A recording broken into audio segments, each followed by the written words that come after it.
Nag-meeting ang mga body organs kung sino dapat ang in charge sa katawan. Sabi ng utak, ako dapat ang maging in charge. Ako ang may control sa buong katawan natin, kaya dapat ako ang masunod.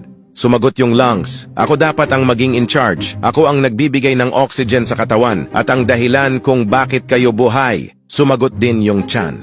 Ako dapat ang in charge. Ako ang nagtutunaw ng pagkain at nagbibigay ng lakas para mag-function kayo. Sumagot din ang binti. Ako dapat ang in charge kasi ako ang bumubuhat sa katawan para makapunta sa ibang lugar. Sumagot din yung mata. Ako dapat ang in charge kasi ako ang nagbibigay ng vision sa katawan kung saan dapat pumunta. Bigla naman nakisingit yung puwet.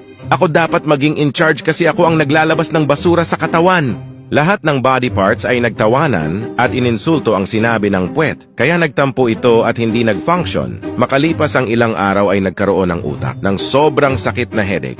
Naging bloated yung tiyan. Nagsimulang magtubig ang mga mata. Hindi makatayo ng maayos yung binti at hindi nakakahinga ng maayos yung lungs. Kaya napagdesisyonan nila na yung puwet dapat ang maging in charge. Moral of the story, kahit sobrang laki ng ambag mo sa isang grupo, may isang puwet at ugaling tae ang dapat palaging nasusunod.